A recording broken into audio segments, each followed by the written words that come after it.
Muy buenos días, profesor, muy buenos días, compañeros. En esta oportunidad, mi grupo y la que le habla, Sheila Rivera, hablaremos de un tema muy importante, que es cómo se abarca la psicología de la sexualidad a través de las eras. En esta oportunidad, nosotros hemos abarcado el tema de la prehistoria y edad antigua, en la cual también hablaremos de la edad media, edad moderna y contemporánea. ¿De acuerdo? Comenzando en la sexualidad en la prehistoria, nosotros como ser humano, la sexualidad ha ido evolucionando junto a la mentalidad del ser humano. Hoy, pese a la libertad sexual, no es muy distinto si habla mucho de fútbol o de vóley o también la distinción de género, ¿no? Ya bien sea también en profesiones u otros músicos que tal vez no distingan, ¿no?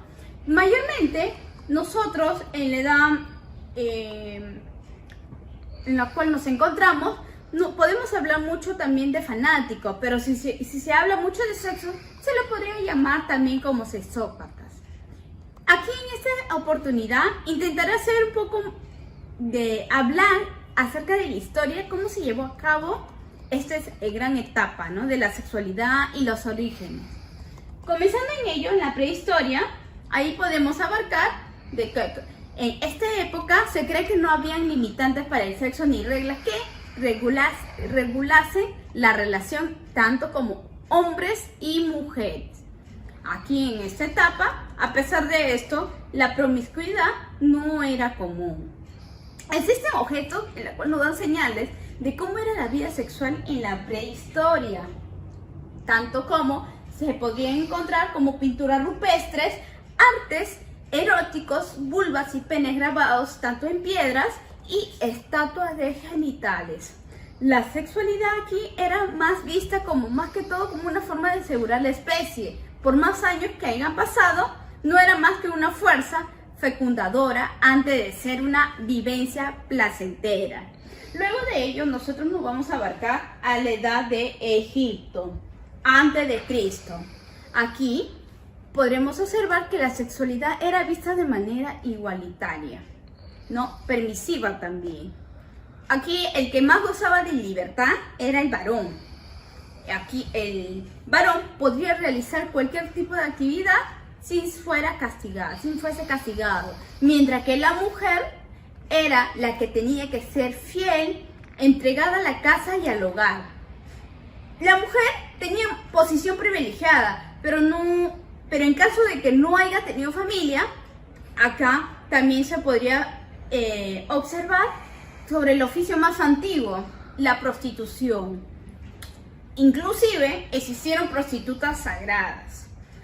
En esta edad egipcia también se permitió bastante lo que es el incesto, que era la forma más común de contraer matrimonio entre familia, a tal punto que se casaban entre hermanos.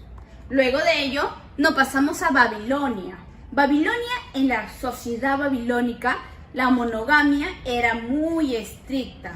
Aquí la mujer no era más que un objeto de placer y un vientre más. Sin embargo, el hombre tenía la libertad y la legalidad de tener concubinas cuantas veces haya querido. ¿Qué quiere decir? Que el hombre podía casarse de 2 a 3 veces a más. Las conductas sexuales no permitidas, como el adulterio, en caso de mujeres, eran castigadas. Y no podría decir que eran sumamente castigadas. Luego de ello nos pasamos a Grecia. A Grecia, como podrían observar, para ellos mucho la sexualidad tenía mucha importancia. La educación sexual aquí era abierta y se exaltaba el erotismo. Aceptaban hechos sexuales como la infidelidad, las orgías y la terminología de la homosexualidad, ¿no? Se denota también claramente en las historias de la mitología griega. Hacían culto también hacia la virginidad. En caso de que la mujer nunca haya tenido relaciones, se les realizaban cultos. La homosexualidad era más vista mayormente hacia varones. En caso de ellos o de la mujer, muy pocos. Esto no afectaba ni la vida ni el estatus social de la persona. Aquí también resaltaba bastante lo que era la belleza, que era algo sublime, y adorar la belleza masculina o femenina era como un acto de adoración. En Grecia se vieron bastantes estatuas relacionadas al sexo, mientras que en Roma se podría observar de que era una sociedad regida por unas normas de conducta y ética determinadas, que era muy promiscua y liberal, donde las relaciones sexuales fuera de pareja eran consideradamente normales, ¿no? Y donde todos los ciudadanos libres existía una gran libertad sexual. Podíamos tener relaciones sexuales fácilmente con su esposa en casa, con un hombre en los baños o con una prostituta en un burdel, ¿no? Existía una gran promiscuidad fuera del matrimonio también. Se vieron bastante aquí lo que es las infidelidades o mantener relaciones con personas casadas. Bueno, luego de ello nos podíamos abarcar acá en otra edad sobre la cultura judía y cristiana, ¿no? En la cual la religión fue de las primeras en reprimir la sexualidad, particularmente el de las mujeres, que eran consideradas simples un objeto sexual. Ante el antiguo testimonio de la Biblia se señalaban normas que regulaban la conducta sexual de la época. En el judaísmo, tanto en el matrimonio como tenía la finalidad de la descendencia, y la esposa hebrea tenía el privilegio de compartir los favores del esposo con otras esposas, y así sucesivamente. Bueno, ahora daré pase a mi compañero, en la cual va a hablar sobre la sexualidad tanto en la Edad Media. Eso ha sido todo por hoy, y bueno, mi compañero les estará explicando acerca de la sexualidad media. Que tengan un buen día, muchas gracias. Hablar propiamente de la sexualidad en la Edad Media es hablar de la presencia de la Iglesia justamente en este proceso donde la Iglesia tuvo un papel súper importante, ya que regula la sexualidad en esta edad. La Iglesia se declara justamente el instinto sexual como pecado. Es una gran premisa e idea que justamente abarca el concepto que empieza a nacer justamente en la civilización allí, pero que es reprimido justo por la Iglesia. Domina las creencias religiosas y son las que rigen el comportamiento sexual, son las que pautan de una u otra forma cómo debe pensar, cómo debe expresarse una persona allí. Se da la represión de la mujer bajo la virginidad y la fidelidad al marido. O sea, la mujer cumple un rol más que nada sumiso frente a la presencia del varón. Se habla de una doble moral bajo el apego religioso y la lujuria, y una doble imagen de la mujer, primera en un factor malo y luego también en un enfoque bueno. O sea, la ven a la mujer como un factor importante, principal de generación. Aparecen también los cinturones de castidad, un medio por el cual regula y marca la fidelidad, en comillas, de la mujer al marido, el derecho de la virginidad. La sexualidad es reprimida netamente por presencia de la Iglesia. Sucumbir a los deseos del cuerpo se convierte en pecado. O sea, yo dejarme llevar por mis instintos carnales, humanos, ya es visto pecado por la Iglesia. El matrimonio monogámico empieza a primar, y junto al celibato y el sacramento de penitencias. Aparece también los indicios de las primeras enfermedades de transmisión sexual, que justamente son consideradas como castigo divino por el exceso sexual propiamente.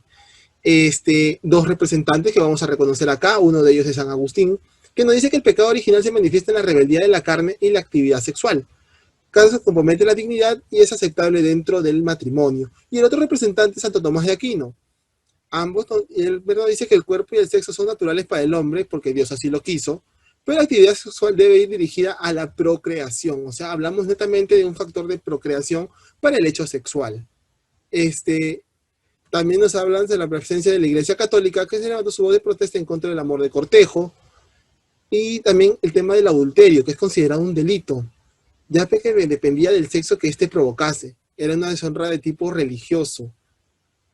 La prostitución era un pecado para la Iglesia, puesto que significaba fornicación, pero luego terminó siendo como un mal necesario, ya que servía justamente a las mujeres para que sean respetadas de la seducción de una violación. Por ello se permitió el tema de la prostitución.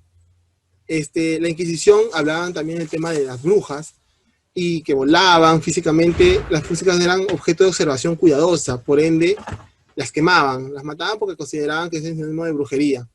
En la época de puritanos nos habla un poco lo que es Lutero, que nos habla ya un poco más que nada de que disfrutemos de los placeres asegurando que eso no era pecado, sino que hay que dejar que los impulsos sexuales eran normales y no se pueden reprimir. No estaba en contra del sexo y estaban orientados hacia el amor marital y todo ello. Y el siglo XXIX trató de combinar los ideales del amor con el sexo normal dentro del matrimonio. El matrimonio debe ser un contrato civil y se admite el primer divorcio. Justamente son indicadores de lo que es la sexualidad en la época medieval. Buenas noches, mi nombre es Jonathan Flores y hoy les voy a hablar de la sexualidad en la edad moderna. Bueno, como podemos apreciar, la sexualidad en la edad moderna, en la época victoriana, vemos que las conductas sexuales son consideradas como apropiadas e inapropiadas. Y bueno, tal como podemos ver, la alcoba era el único lugar donde la pareja podía tener o vivir la sexualidad tanto utilitaria, libre y fecunda. Bueno, podemos ver que en 1792 en la Asamblea Francesa se instauró el matrimonio civil y por consiguientemente luego de unos años también el divorcio en 1815. Y también durante este proceso se adapta como compromiso de dos individuos.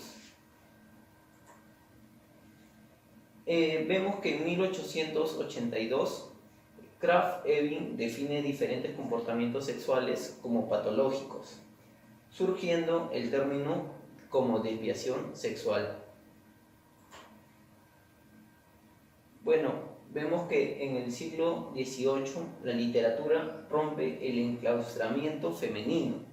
La concepción aristotélica consideraba a la mujer como un hombre frustrado y en el sexo tanto justifica la superioridad del hombre, pues, ¿no? Como vemos en el dibujo, podemos apreciar que el hombre, al tener grandes testículos, es superior a la mujer o tiene una sexualidad mejor, ¿no? Podemos decirlo así. Bueno, vemos que también en el siglo XVIII la mujer debe someterse a las exigencias sexuales de su marido, en el cual también el hombre puede expresar su deseo a través de arte, es decir, a través del placer que siente el hombre, pero la mujer no lo puede hacer. O sea, la mujer no puede expresarlo porque es considerada una conducta histérica o dramática. Bueno, vemos también que en el siglo XIX el sexo representa un tabú, pero aún así no detiene el sexo fuera del hogar. Vemos que están apareciendo ya las infidelidades, ¿no? Como vemos, también aparecen los hijos ilegítimos, producto de ello. Y bueno, en el siglo XX vemos que aparecen las infecciones por transmisión sexual debido a ya que se está viendo la sexualidad como algo divertido, ¿no? Y inicia la educación sexual en Europa. Se despenaliza el aborto. La violación sexual se considera como el mayor delito y se introduce la práctica de restauración del himen. Bueno, eso es todo mi parte y a continuación mi compañera hablará acerca de la sexualidad en la edad contemporánea. Mi nombre es Giovanna Loja Fernández. En esta oportunidad vamos a hablar acerca de la sexualidad en la época contemporánea.